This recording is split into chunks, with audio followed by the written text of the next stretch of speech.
영화평론가 안치홍과 함께 하시겠습니다.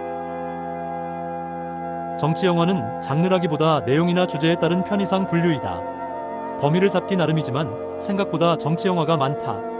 정치 영화의 성패는 주제의식을 예술적 완성도로 얼마나 잘 버무리느냐에 달렸다.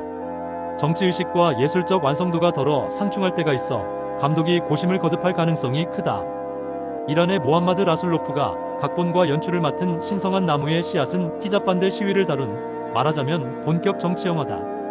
그런 종류의 영화를 만들었다는 이유로 감독과 스텝, 배우가 투옥될 수 있기에 영화 제작 자체가 정치 투쟁으로 간주되는 정치 영화 중에 정치 영화이다. 히잡 반대 시위를 소재로 테헤란의 권위주의 정권에 속한 수사판사 이만과 그의 아내, 두 딸 사이에 생긴 균열과 대치를 그린 스릴러다. 고국을 떠나는 걸 감수하고 만든 영화. 라술로프 감독은 이미 체제를 비판한 영화를 만들었다는 이유로 투옥된 전력이 있고 석방 후 감시를 받는 상황에서 새롭게 신성한 나무의 씨앗을 만들었다.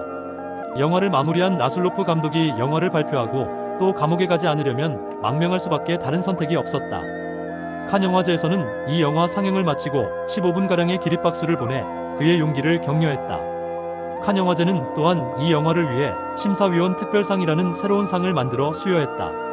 라술로프 감독은 2010년 자파르 파나히 감독과 함께 촬영 중 체포된 것을 시작으로 집념의 남자와 사탄은 없다 등을 찍으며 반체제 활동 혐의로 여러 차례 수감되었다. 이 영화는 2022년 라술로프 감독이 감옥에 있을 때의 경험이 바탕이 됐다. 그에게 한 고위 간부는 자신이 체제에 협력한 것 때문에 가족관계에 큰 문제가 생겼고 자살 충동을 겪고 있다고 고백했다. 영화는 그 인물에 집중해 현재 이란의 상황을 포착할 수 있었을 것이다. 실제로 처음 전개는 그렇게 펼쳐진다. 하지만 후반으로 갈수록 수사판사 이만에 대한 시선이 싸늘해지는 걸 관객은 느낄 수 있다. 정치 영화의 특성이라고 할 수 있는데 상황이 첨예하면 첨예할수록 모두를 온정적으로 그릴 수 없게 된다.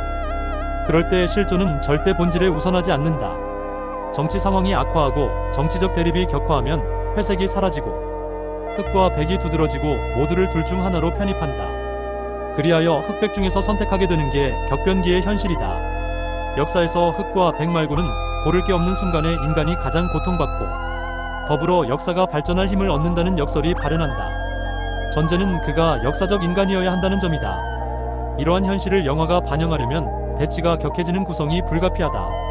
더불어 이 영화에서는 영화가 그리는 역사성과 영화를 만드는 역사성이 중첩돼 역사적 인물의 고통과 역사적 발전의 전망을 동시에 흥미로운 방식으로 스크린의 안과 밖에서 표현하게 된다. 라술로프 감독은 처음에는 이만이라는 인물을 심리적으로 이해하고 싶어서 각본을 쓰기 시작했다. 그런데 어느 순간부터 이 가족의 이야기가 이란의 역사와 겹쳐진다는 걸 깨달았다라고 말했다. 가족의 이야기를 이란의 역사로 보여주는 방식과 역사에서 나쁜 선택을 한 인물을 이해하는 방식 사이에 접점을 찾기가 힘들었다는 얘기다. 영화는 실제로 그렇게 흘러간다. 이만은 그런 인물에서 벗어날 기회가 여러 차례 있었음에도 거듭해서 나쁜 선택을 내리고 과학으로 성장한다. 파멸 말고 이만에게 가능한 결말은 없었을 터이다. 영화에서 그렇다는 얘기다. 압제에 맞선 이란 여성의 투쟁. 2022년 9월 13일 22세 쿠르드계 여성 마흐사 아미니가 히잡을 부적절하게 썼다는 이유로 이란 도덕경찰에 체포됐다.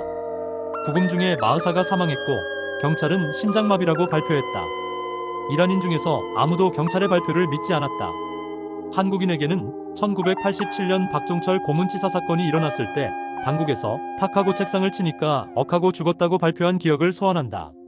이 사건이 도화선이 되어 히잡 의무화 등 여성 인권 침해와 정부 포갑에 항의하는 시위가 전국적으로 일어났다. 여성, 생명, 자유가 이 시위의 구호였다. 여성들이 히잡을 벗고 불태운 이 시위가 지나봉기로 불리는 이유는 마흐사 아미니의 마흐사에 해당하는 원래 쿠르드 이름이 지나였기 때문이다. 이란 정부는 쿠르드족의 분리독립운동을 의식해 쿠르드인이라도 공식 서류에는 페르시아식 이름만 허용했다. 지나는 쿠르드어로 삶 존재 살아있음 등을 의미해 운동 명칭으로도 적절했다. 지나 봉기는 권위주의 체제에서 일어난 여성주도 저항운동의 대표 사례로 세계사의 한 장을 적었다. 라술로프 감독은 지나 봉기 시점에 감옥에 있었다. 그해 여름에 다시 당국에 체포돼 구금 상태였다. 그는 다른 정치범들과 함께 감옥 안에서 봉기의 추이를 주시하였고 이란 여성들의 용기와 결단력에 감동하게 된다. 2023년 2월 석방되며 이제 나는 어떤 영화를 만들어야 할까를 가장 먼저 떠올렸다고 한다. 진화봉기의 강경 진압이 한창이던 어느 날에 라술로프 감독이 들은 앞서 언급한 독재 정권 부역자의 고백이 영화의 소재로 활용됐다. 라술로프 감독이 이 영화를 만든 이유는 단호하게 정치적이다. 출소 후 이 운동에 기여하고 싶어 영화를 만들기로 결심했다고 말했다. 라술로프 감독의 설명에 따르면 두 딸 중 둘째, 딸 사나 세탈의 말레키는 감독이 가장 공들여 구축한 캐릭터였다. 사나는 관찰자이자 목격자이며 주체적인 판단을 통해 스스로 결론을 내리는 인물로 여성, 살, 자유운동을 이끌며 이란을 놀라게 한 이란의 젊은 세대 여성을 상징한다. 라술로프 감독은 시대의 변화, 세대의 변화를 영화에 담았다고 말한다. 그는 예전 세대는 저항과 투쟁 속에서 죽음을 숭배하는 경향이 있었다. 죽음은 어떤 영웅적인 결말처럼 여겨졌다. 하지만 지금 세대는 그렇지 않다. 이들은 자유를 위해 싸우고 삶을 위해 싸운다. 삶 그 자체를 찬미하며 죽음을 향한 싸움이 아니라 살아남기 위한 싸움의 가치를 둔다라고 말했다. 영화의 내용은 사실상 진화봉기 자체이기에 이 영화를 이해하려면 이 봉기를 이해하는 수밖에 없다. 사나들의 투쟁만큼이나 신성한 나무의 씨앗의 제작 과정은 매우 어려웠다. 배우섭의 촬영 등 어느 하나 쉬운 게 없었고 첩보작전 펼치듯 영화를 찍었다. 2024년 칸영화제 경쟁 부문에 공식 초청된 직후 이란 당국은 출연진과 제작진을 소환해 신문하고 출국을 금지했으며 라술로프 감독에게 출품 철회를 압박했다. 라술로프 감독과 일부 스태프는 긴 여정을 거쳐 비밀리에 유럽으로 탈출하는 데 성공했다. 다큐멘터리가 아닌 극영화. 이 영화는 진화봉기의 기록이다. 봉기 참가자들이 핸드폰으로 촬영해 SNS 등에 올린 현장 사진이 영화에 많이 활용되었다. 봉기의 실제 사진 삽입은 중요한 사건의 기록물이자 영화의 역사성을 뚜렷하게 하는 장치라는 이중의 효과를 거둔다. 이 영화는 다큐멘터리가 아니다. 물론 다큐멘터리로 제작하는 방법이 없진 않았을 것이다. 감독은 다큐적 요소를 많이 반영하되 극영화로 구성해 진화봉기를 보여주어 공감하고 분노하게 만드는 것을 넘어서 해석과 전망을 제시한다.